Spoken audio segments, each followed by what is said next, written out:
Salom aziz hamkasblarim. Ushbu kurs inyeksiya kosmetologiyani o'rganishga bag'ishlangan. Mezoterapiya va biorevitalizatsiya. Bular aslida nima?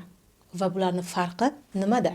Biz asosiy ikkita texnikani o'rganamiz. Birinchisi mezoterapiya, ikkinchisi biorevitalizatsiya.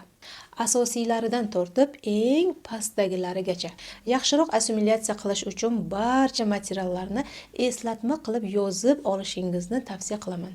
Kosmetologiya bir nechta bo'limlarga bo'lingan. Birinchisi terapevtik kosmetologiya bo'lib, uning arsenalida, ya'ni bazasida quyidagilar mavjud. Terini tozalash, tonlash, namlantirish, oziqlantirish uchun tashqi parvarish naborlar, kosmetikadan foydalanish.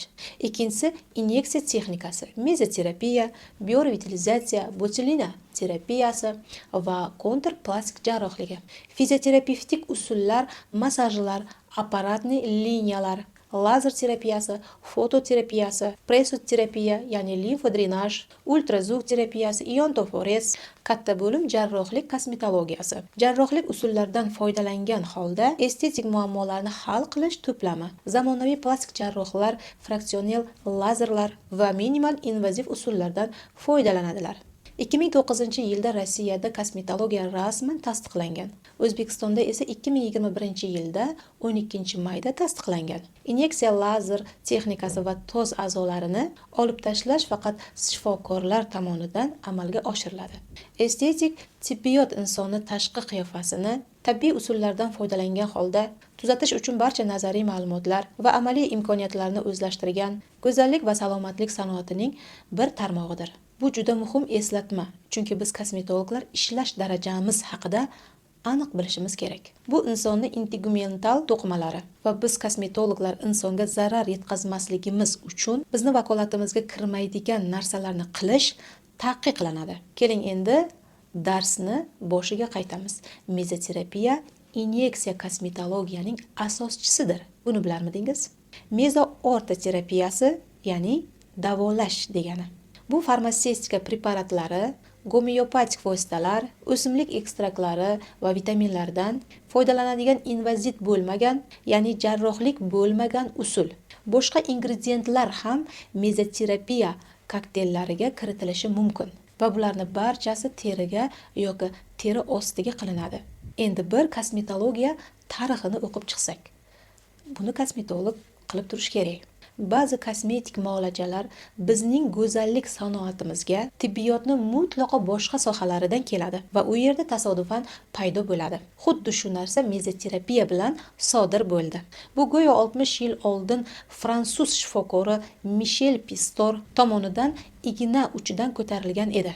U kar bemorini astma xurujini tomir ichida prokain yuborish orqali urinib ko'rdi va nihoyat intuitiv ravishda parotid sohasiga ukol qildi. Spazm to'xtadi va bemor hayotida birinchi marta cherkov ovozini eshitdi. Keyin karlikni inyeksiya bilan davolash paytida Michel Pistor bemorning avrikul atrofidagi terisining holatini yaxshilanganini payqab qoldi. Vrachning faraziga ko'ra mezodermaga, ya'ni hujayralarning o'rta qavati, tananing sirtini va ko'plab organlarning shilliq pardalarining qoplaydigan teri ostiga inyeksiya qilish nafaqat kuchli terapevtik ta'sir, balki estetik natija ham beradi. Bugungi kunda bu keng qamrovli tibbiy amaliyot bilan qo'llab-quvvatlanadi. Bu mezoterapiya yoshartirish, regeneratsiya jarayonini boshlash va terini erta qarishini oldini olish usuli sifatida asosiy afzalligini aniqladi. Michel Pistonning o'zi inyeksiyaning asosiy prinsipini kamdan kam va to'g'ri joyda ishlab chiqdi. Bu ma'lum bir protsedura chastotasini, aniq dozani va mahalliy mikro inyeksiyani anglatadi. Dori-darmonlarni qo'llash uchun faqat eng yaxshi natijalar ta'minlaydigan usul qo'llaniladi. Mezoterapiya protsedurasi juda qisqa bo'lsa-da, siz buni amalda tez orada ko'rasiz. Bu 20-30 daqiqani oladi. Ko'p sinchkovlab, sinalib, hisoblab chiqilgan.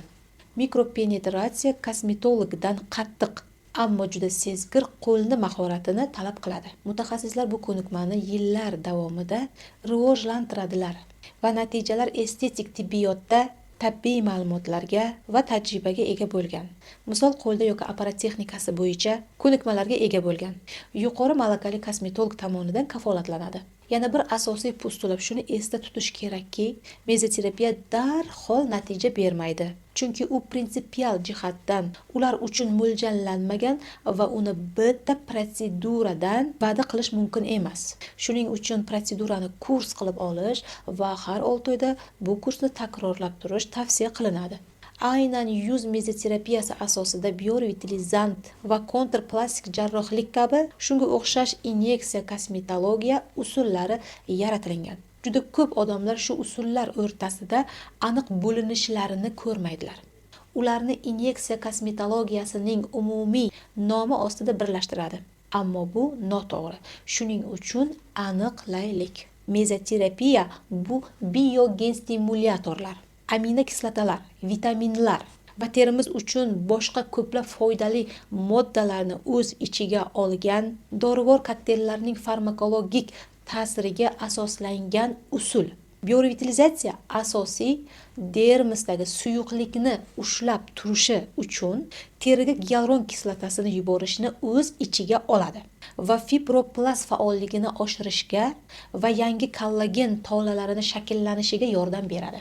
Bu yerda asosiy e'tibor farmakologik ta'siriga emas, gialuron kislotasining kumulativ ta'siriga va uning gidroskopik kabi jismoniy xususiyatlariga qaratiladi.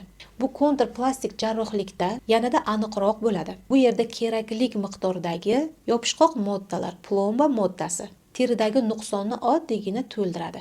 Oddiy qilib aytganda, biorevitalizatsiya va kontrplastik jarrohlik ko'proq va sezilarli ta'siriga qaratilgan. Mezoterapiya sekin, ammo